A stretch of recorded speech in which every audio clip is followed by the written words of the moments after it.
Magandang umaga po sa inyong lahat. Gandang umaga rin po, sir. Ang aking ituturo may umaga ay tungkol sa sanhi at bunga. Ito ay ang ginamit ko ang estratehiyang 8 na suliranin natin, tugunan natin. Ang mga layunin, maaari mo bang pakibasa ang layunin, tungkol? Natutukoy ng mamagara ng sani at bunga ng isang pangyayari sa binasang teksto o kwento. Nagpapakita ng interes at aktibong pakikilahok sa mga talakayan tungkol sa mga sani at bunga nito, na ipapaliwanag ang kahulugan ng sani at bunga sa isang pangyayari o sitwasyon. Maraming salamat sa iyong pagbasa. Ngayon, magbalik-aral muna tayo. Ano ang napag-aralan natin kahapon tungkol saan? Tungkol sa pasalaysay, patanong, pautos, padamdam, at pangungusap. Mahusay. Ngunit, kung natatandaan mo, magbigay ka ng isang patanong sa ating napag-aralan kahapon. Anong ginagawa mo kahapon nung nagalinis ka ng basura? Mabuti ang iyong sagot. Yan ay, ang napag-aralan natin ay tungkol sa pasalaysay, patanong, pautos, padamdam, at mga pangungusap. Ngayon, nakikita ninyo, ano ang nakikita mo? Bulkang Mayon. Bulkang Mayon. Di ba napakaganda nito? Ngayon naman, ano naman ang iyong nakikita? Chocolate Hills. Yan, chocolate hills, o mga burol o maliliit na bundok. Ngayon, kung napansin mo, ano naman ang iyong nakikita sa ngayon? Ito ay? Mga basura sa gilid ng playa. Wow! Salamat. Sapagkat kung napansin mo ay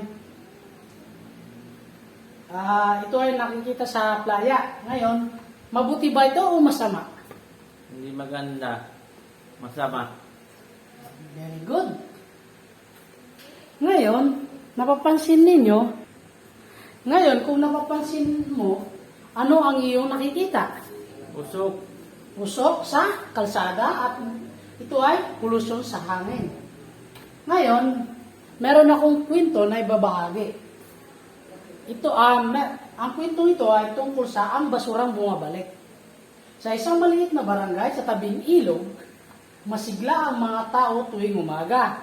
Ngunit isang araw napansin ni Aling Rosa na puno ng basura ang ilog na dati ay malinaw na may mga isdang lumalangoy, may mga plastic, bote o tirang pagkain na palutang-lutang sa tubig.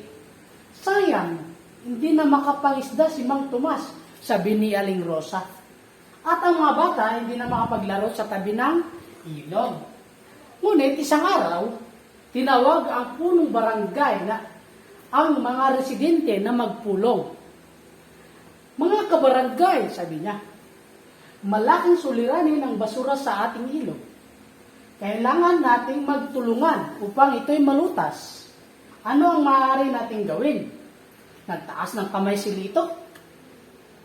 Isang batang nag-aaral si Lito. Pwede po tayong maglinis ng sabay-sabay, Kapitan. Magkaroon ng clean-up drive tuwing linggo. Sumunod si Aling Rosa at ang dapat sa mga basura ay bawat kanto. At may label ang mga nabubulok at ang mga di nabubulok. Naku! Magandang ideya, sabi ni Kapitan. At tuturuan din natin ang mga bata sa paaralan kung paano mag-segregate ng basura. Makalipas ng ilang linggo, unti-unting luminis ang ilog. Nagsimulang bumalik ang mga isda at muli namang masayang naglaro ang mga bata sa tabing ilog. Ngayon ito, ang tanong, ano ang problema ng mga tao sa barangay? Anong problema? Yung problema mga basura. Tama ang iyong sagot. Ngayon, sino naman ang mga tumutulong para masolusyonan ang mga problema?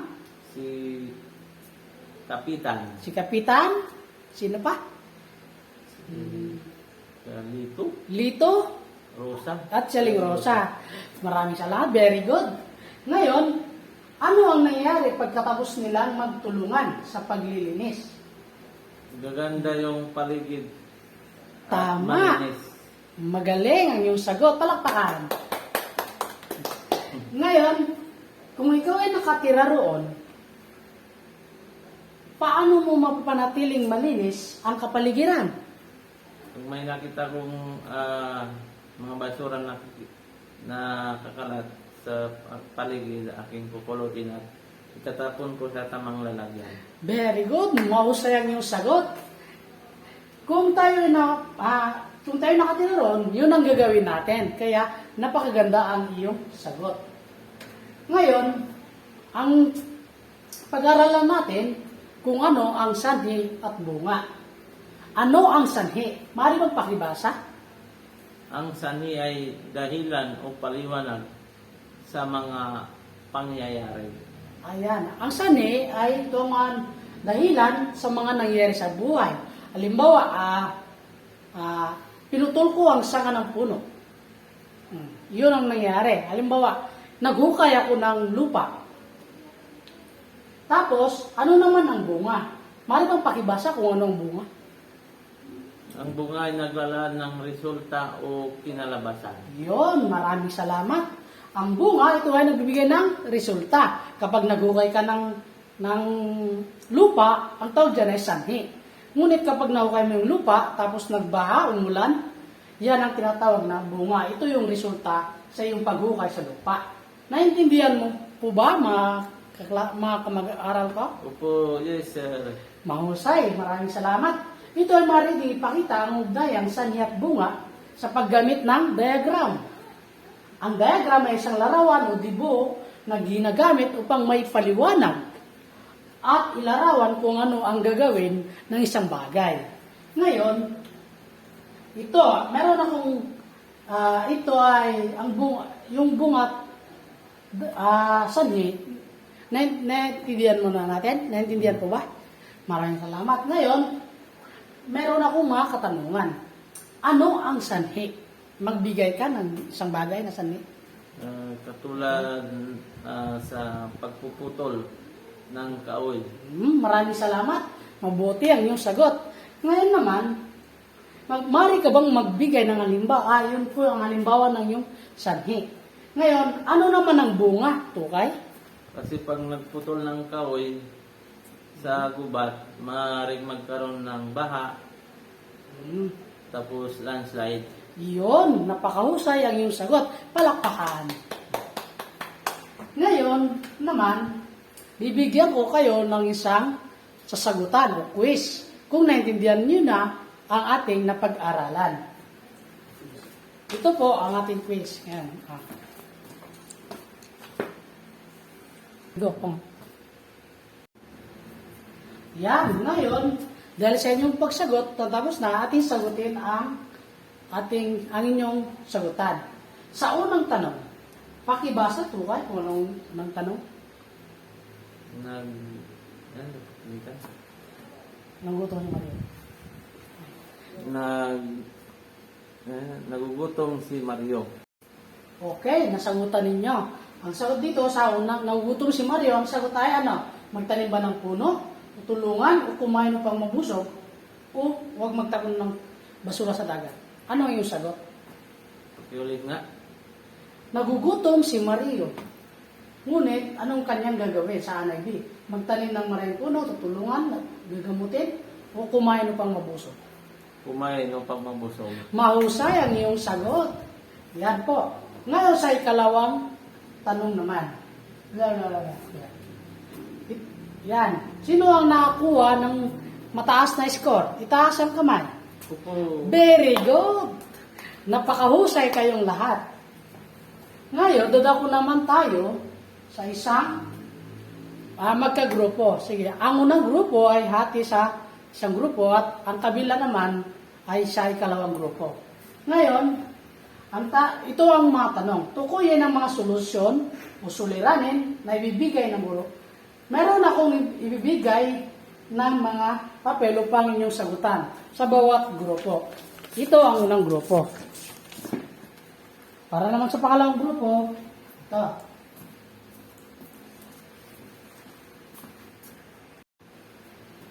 Okay? Tapos na ba? Maaari nyo ba ipasa sa unahan ang inyong mga papel? Sa unang grupo, magpaliwanag ka. Tukay? Mahusay. Palakpakan natin ang unang grupo. Napakagaling. Ngayon, natutunan nyo po ba kung ano ang sanhi at bunga? Yes po, teacher.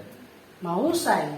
Maraming salamat. At ito po, ano ngayon, kung naintindihan ninyo ang ating mga topic tungkol sa sanhi at bunga, ano ang sanhi? Maaari bang magbigay? Tukay? Yung sanhi, halimbawa ay, katulad kanina, nagputol ako ng kahoy sa gubat or nagkaingin. Yan ang isang sanhi. Ngayon naman, ano naman ang bunga? Ano naman ang bunga? Sa bunga ng pagkakaingin, may nagdudulot ng hindi magandang pangyayari tulad na magkakaroon ng landslide. Yun. Mahusay ang inyong sagot. Palakpakan po natin ang inyong mga sarili. Ngayon naman, dahil sa naintindihan ninyo ba mga estudyante ka? Yes po, teacher. Maraming salamat. Ngayon, dadako naman tayo sa isang teksto nagmumula sa Biblia. Maaari bang basahin, Tukay? Ang Diyos ang lakas natin at kalungan, andang saklolo kung may kaguluhan. Awit, Kapitulo 46, versikulo 1. Maraming salamat. Ito, ang sabi nito ay, ang Diyos ang patuloy ang lakas natin at kanlungan. At siya'y handang saklolo kung may kaguluhan. Kaya, kahit anumang nangyari sa ating buhay, mga pagbahag na narinig natin o nakikita natin, huwag tayong matakot. Kailangan nating maging malakas. Sabi nga dito, ang Diyos ang lakas natin. Kumapit tayo sa Kanya. At yun lang po, bukas wala tayong assignment. Yay!